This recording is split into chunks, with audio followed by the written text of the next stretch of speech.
Good afternoon, and thank you for joining me on another episode of Ask Sharifah Videocast and Podcast. I am your host, Sharifah Hardie, and we have a very special guest for you today.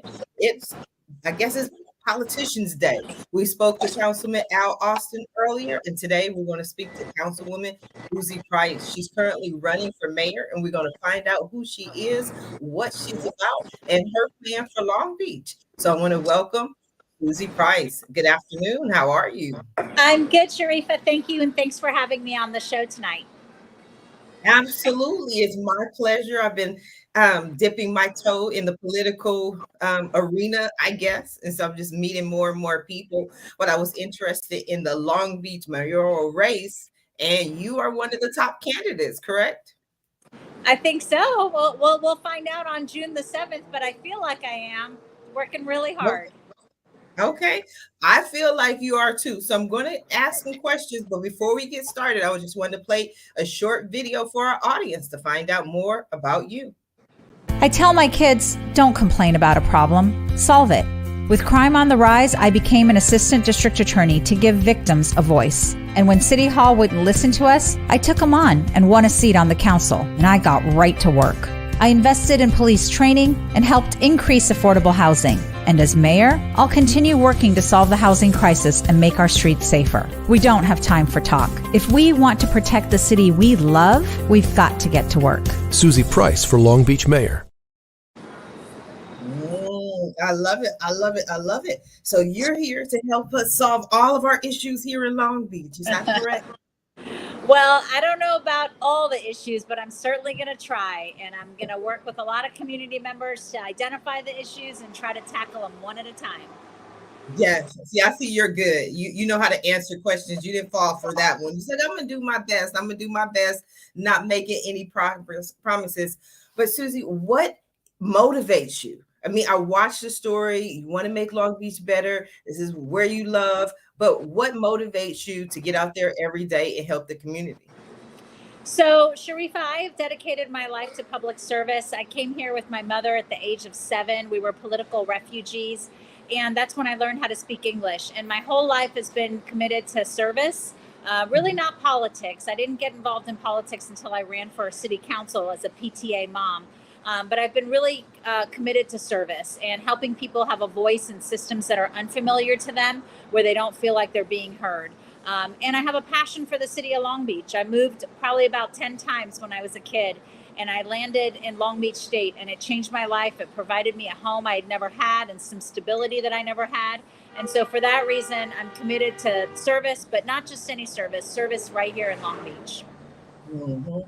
I always tell people I'm hard pressed to leave Long Beach. I think it's one of the most beautiful places in the world, most beautiful places definitely in Southern California. So it's somewhere that I call home. But many people are concerned about some of the issues that we have here, such as homelessness. What would you say to those people? What is your plan on how we're going to attack homelessness? So I'm privileged to work in that space every day in my day job. I oversee at the district attorney's office. I'm executive manager, and I oversee all of our second chance. I call them our second chance programs. So all of our homeless, our reentry programs, and I have the opportunity to go on homeless ride-alongs every day, and I know what works and what doesn't. In fact, Orange County just saw a 16.6% reduction in homeless numbers. And a lot of that just has to do with the way they approach and tackle the issue, which we could easily do here in the city of Long Beach. The first is to scale up outreach. Street outreach is critical to get people to a place where they want to accept a service, and building that relationship that's based on trust with dignity.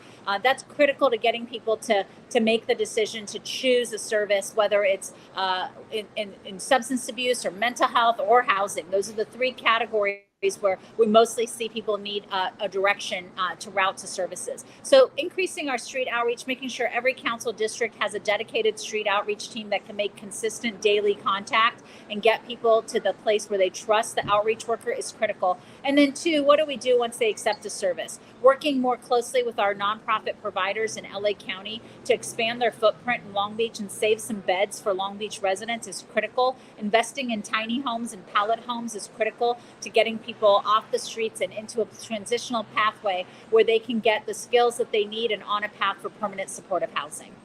Now, I like that plan, but let me just ask you that aside from the homelessness, one of the other areas of concern are inflation, rising prices. I mean, there's basically no middle class. You can't afford to live or can't afford to die, as they say the expression is. How do you give people hope, especially in Long Beach, that they can live a quality life? Well, I mean, obviously, a lot of the experience that everyone's having right now with affordability is from a national policy standpoint.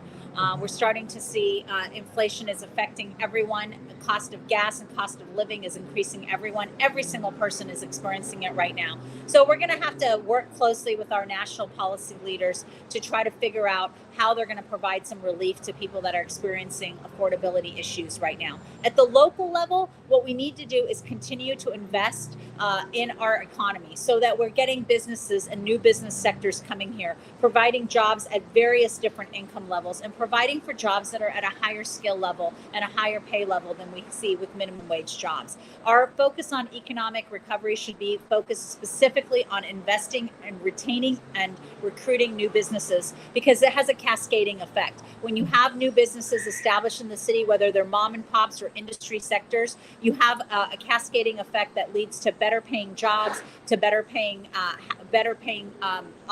training opportunities, and hopefully a lot more investment in different types of housing for the middle class as well as low income housing. Those are things that the city really has to focus on, and I'm proud to have been a leader in that effort. I think that the work that we have done on the city council as a collective body to bring about more affordable housing, whether through inclusionary housing or whether through our accessory dwelling units, which are currently one of the more affordable types of entry points we have in housing, has been critical in making sure that people can still afford to live here. But without jobs, they won't be able to live here. So, I'm a small business owner, like many of the people that are on this call and a part of your organization. I know what it's been like to run a small business, especially during COVID, and what it means to bounce back. And I'll tell you, there's no stress like signing the front of a paycheck when you know people are relying on you to pay their rent, to be able to provide for their families. We currently employ 11 women on our team. Some of them are single moms. They have to provide for their families. And it's very important, I think, for us to provide job and training opportunities for people to be able to afford to live in the city and stay here. Yes, I think that's excellent. I definitely do excellent as far as attracting those businesses. But what do you do, or what do you feel that Long Beach offers that's going to be able to attract the businesses that we need into our communities? Oh my gosh. Well, there's the small business retention and recruitment, and then there's large industry sector.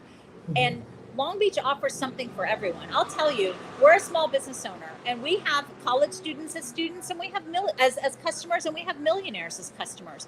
That's the diversity of Long Beach. Long Beach is so diverse in terms of the population that it has. So as a business owner, your customer base is a very diverse customer base.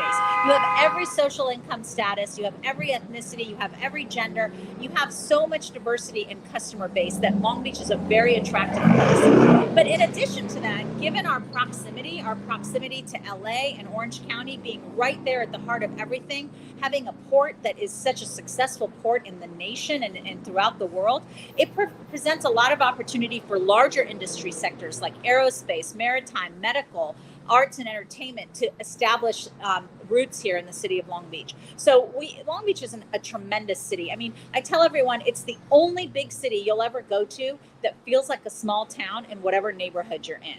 And that is something, businesses really like to capitalize on, because their employees are going to want to live in an environment like that.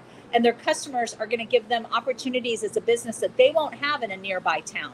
You look at the right to the east of us, you have Orange County. What we offer here, they can't offer in Orange County in terms of diversity of customer base. And then you look at LA. With LA, you're dealing with traffic, you're dealing with parking, you're dealing with a lot of things that don't make it as desirable. Long Beach is the perfect place because it's the right size for a business to be able to attract a diverse customer base. I would definitely agree. I remember moving to Long Beach in 2003, and I said, I cannot stay here. It's too quaint. It's too small. They had this little, especially when you get around Ocean and First and Second Street, you have all those little cafes and one-way street. was like, I cannot stay here. But over the years, it has truly grown on me to the point where I hardly ever leave Long Beach. I can find everything that I need here. But what I'm interested in is bringing more businesses into the community. Because what I've seen during a global pandemic is streets that used to be full of life, full of businesses, full of foot traffic, people walking by, customers are now empty. So I would love to bring those back to Long Beach. I would love to be able to eradicate our homeless issues, but I do believe that it starts with people such as yourself. Now, one of the things that I'm excited about is the possibility of having a woman mayor. I'm biased. I tell everybody that all the time. Long Beach. What does that feel like? The possibility of being a woman mayor in Long Beach. Well, a couple of things. First of all, if you look at the 6 candidates that are running for mayor, it's awesome because every single one of us has had an interesting life history. Every single one of us has not been a part of dominant culture, which is super cool to see for a city of our size. But for me, it's not just the fact that I am a woman, it's the fact that I'm a refugee from a war-torn country. Who learned how to speak English at the age of 7, raised by a single mother with very little hope that I would be where I am today. My mother and I never ever thought that I would be in the position that I'm in now. So personally, it's a huge accomplishment. But for the city, we had a female mayor back in the 90s. She was amazing. I think we need to have a female mayor more than just once in a generation, more than once in a lifetime. And I think it's time. And I'm proud to be that one of the candidates that is eligible for this seat. And I would be very proud to have this position. And I think the fact that I'm not just a woman, but I'm an immigrant woman who is not part of dominant culture, who's been able to succeed and thrive in this society, I think will set as a motivational tool for a lot of young people that are coming up behind us that are our future leaders. Yes, we're definitely looking for motivational tools. So let's go back to being an immigrant right quick. Do you feel, because usually when you talk about immigrants, they come to America for the American dream. They come for that belief. They come for that hope of a new life, a better day than wherever they were. Do you still feel that America offers that dream, the white picket fence, the two kids and the dog, career, success, family? Absolutely. So we left a country where women didn't have the opportunities that I've had in America. And we actually left behind my sister, who was 3 years old. I didn't see her for 21 years. My sister was raised in a country where women did not have the same opportunities that I have. In fact, she went to medical school and she was limited on what type of medicine she could practice because of the laws there in terms of whether female doctors can treat male patients. I didn't have any limitations. The only limitations that I had were the ones that I set on myself. And I'll tell you, we went through a lot of trauma, my mom and I. We didn't talk about it back then in the 1970s. We didn't talk about trauma, but that trauma kind of manifested itself in depression for me. So when I was in high school, I didn't believe in myself. I didn't think I could accomplish anything. And I barely graduated high school. But that limitation was a limitation I placed on me. It wasn't a limitation that this country placed on me. And so I still feel my dream in life was to live in a house with no shared walls and a backyard because I'd grown up in so many apartments. I've accomplished that American dream. And now the next generation, which is my 2 boys, they know no different. They see life as a stable life in a city that's beautiful like Long Beach with a house with no shared walls and a backyard. I've provided to my kids something my mother only dreamed she could provide to me. And so to me, yes, absolutely, the American dream is still very much possible in America for anyone. And I'm grateful to have been a beneficiary of it. Wonderful. So Jaya Stringer, I hope if you're listening, Jaya, I didn't butcher your name. I'm horrible with names. But Jaya Stringer says, you have my vote as a woman, Suzie Price.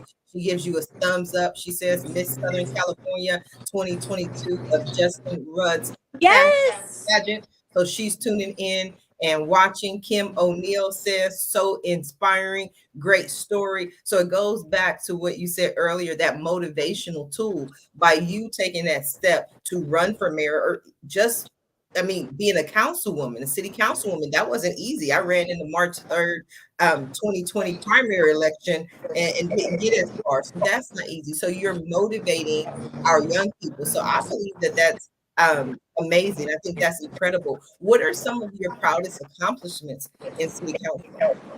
Well, one, just bringing people together and making sure everyone had a voice. That was really important to me. So I stepped up our communications. I have monthly meetings. I send regular email updates. I do a lot of community events, just bringing people together on the things that we all love, because otherwise you can get so divided. And I don't want to live in a city that's constantly divided. I want to live in a city where we have commonalities that we celebrate. And so Right. I'm really proud of that. I'm really proud of bringing people together to celebrate Long Beach. But beyond that, I'm very proud of some of our big water quality environmental projects. We just restored the Colorado Lagoon. It's going to start the next phase. It's going to give it good water quality in perpetuity, which was a huge project, and that's been a project in the making for 20 years. Replacing the pumps in Alamitos Bay so that water quality continues to be good, restoring our wetlands, building numerous parks and playgrounds throughout the district, and bringing a real huge focus on economic development. Bringing online the Second and PCH Shopping Center, which has really elevated the status of Long Beach, Yes. with amazing high-end stores that we never had before, and providing for a space with our housing requirement for 10% of that housing to be in my district. I think that was a huge accomplishment to get the residents to support me on that, and I'm grateful that I was able to do that. Absolutely. So Rich Wallace, who is the founder of the Southern California Black Chamber of Commerce, says, "Love it. I might move to Long Beach just so I can vote for you." Great. Awesome. Yes. So with that said, is there a focus on ways to support Black businesses in Long Beach? Absolutely. So, I think we need to do, what I did? I just pressed on the chat and now I don't know how to get out of it. Oh, there we go. Yeah, I think it's really important for us to support small businesses first and foremost. But when we're looking at minority-owned businesses, veteran-owned businesses, LGBTQ businesses, we really have to figure out how we can provide the extra support to these types of businesses and these business owners, because they may be first-time business owners. They may be business owners who don't have a lot of capital. We want to make sure that we help them use their capital efficiently. I mean, I know as a small business owner, we had no idea how to run a business, my husband and I, and we probably spent way more than we needed to on tenant improvements. So providing that type of support to our Black business owners, as well as our other categories of business owners that we've identified as needing support, is important. Making sure that we're giving contracts to our Black business owners that separate them, give them extra points for competitive contracts is really important, because otherwise it's very hard to compete with people that have more of an established footing. And people that are not part of dominant culture, that come from underprivileged or underrepresented communities, a lot of times don't have the infrastructure to be able to compete the same way as those that have a footing in the door do. So we need to do everything we can to help, whether it's grants for facade improvements, capital grants, license fees, and then giving an advantage on the competitive process so that the application can actually make its way to a place where someone's looking at it meaningfully is really, really important. My husband and I went through the small business resource center to help us establish, and they're really great. They provided mentorship, but it's not very proactive. You have to reach out to it consistently. The city should be more proactive, especially with first-time business owners, Black-owned businesses, any minority-owned businesses, women-owned businesses, and veteran-owned businesses. The city should be more proactive in providing resources and help, and I fully support that endeavor. And then the other thing that we can do is really take a look at our business corridors, where we have communities where they have business corridors with a lot of vacancy. The best way we can help those existing businesses is reviving those corridors and filling those vacancies. Because if their corridor is not thriving, their business is not going to thrive. That's right. Just the reality. The corridor needs to thrive for the businesses on the corridor to thrive. And I've represented multiple business improvement districts by virtue of the council district that I represent. I know firsthand what it takes for them to fill vacancies and how important things like beautification of a business corridor is. I know it sounds vain, but it's critical. Do People want to go there? Is it a place they want to walk around? Do they feel safe? Those are all critical. And that's one way that we can support our Black-owned businesses in some of those corridors that are suffering. I love it. It actually sounds promising. One of the things that I noticed about just the city, and one of the things I've been told, because I'm now, especially being with the Black Chamber of Commerce, I have certain meetings and I request information. And just like you said, they will say that information is there, that information is available. How do we go about, like you said, being more proactive? How do we get that information out to people so often those resources are available? One of the things that I would love to see is more entrepreneurship being taught, resources for entrepreneurs. We're always focused on employment, just like we're having our job fair and business expo at the Renaissance Long Beach Hotel on June 11th, where Councilman Al Austin is a speaker, keynote speaker there. So many people. It's going to be a great opportunity. It's sponsored by Long Beach Transit, Union Bank, Farmers and Merchant Bank, so many different people. But we focus on jobs. How do we focus on entrepreneurship and gearing our young people to be business owners, such as yourself and your husband? Well, I think the city should have a critical role in that. Right now we allocate $0 to business retention and recruitment. Oh, wow. My thoughts are that, once we establish a base for sales tax revenue for the general fund, we should take a percentage of anything we make over that base and put that into business retention and recruitment. And business retention includes training people up on entrepreneur skills, on management skills, so that when they do leave the employment in that current small business, they can train up and take a job, the next job up, or they can be able to purchase their own business. In our business, in our company, we have a profit sharing ownership, joint ownership agreement with all of our employees. And that helps them get a sense of what it means to run a business and how we do it, so that if they want to open up their own business down the road, they have the skills. That we're building those skills right now. The city could very, very much get involved in that. It's a missed opportunity right now for the city to not. 8 years ago when I was elected, I hired a business liaison to serve on my council staff. Now, every council member gets the same budget. They get to decide how they want to allocate that money. I allocated a full-time position to business liaison. And what she does is she connects businesses with resources. She connects people with resources. That is a position that I'm going to keep on. Well, I don't know if it'll be the same person, but the position I'm going to keep as mayor, because I think it's really important for us to have a more proactive role with our businesses, or at least have a point of contact for them, where if they need and they want that resource and they want to train up their employees for different skill sets, entrepreneurial skill sets, management skill sets, the city is providing them and connecting them with those resources. So I think it's incredibly important. And I think having a liaison that's full-time committed to that, whether it's in the mayor's office or economic development team, is really important. And we do a lot of that here in the city of Long Beach. We've taken some great work. We have a nonprofit called the Long Beach Economic Partnership that we work with. They are perfectly situated to help with this endeavor. They are comprised of entrepreneurs and very successful business leaders in the city. They can definitely take on the challenge of helping the city be more proactive with that type of training. Because you're right, we're working with Long Beach, Cal State Long Beach, with economic innovative incubators to try to get people at an early stage thinking about entrepreneurship. And those partnerships are just at their infancy. There's so much opportunity for them to continue to grow. Absolutely. Now, we are coming down to the last few minutes of the show. And what I love to do at the end of every show is just simply allow my guests the opportunity to speak directly to the audience, to everyone who is watching this show live, as well as everyone who is watching it in the archives, and let them know what you want them to take away. I want to go ahead and give you the floor for a couple of moments. Thank you so much. Well, everyone, thank you so much for tuning in and giving me an opportunity to get to meet you.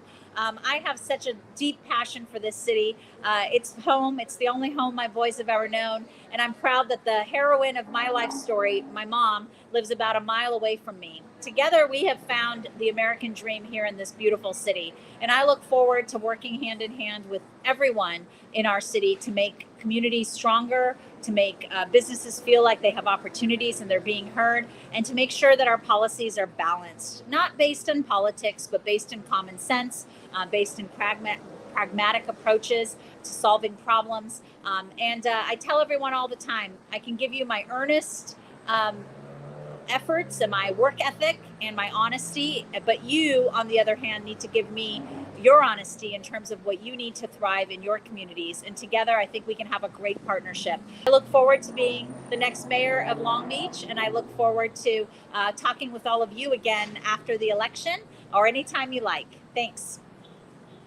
Absolutely. We're definitely going to follow up with you after June and see what's going on with you. We'll have you back sometime later, one way or another. Hopefully you'll give us another shot. I want to thank you for being today's guest on Ask Sharifah Videocast and Podcast.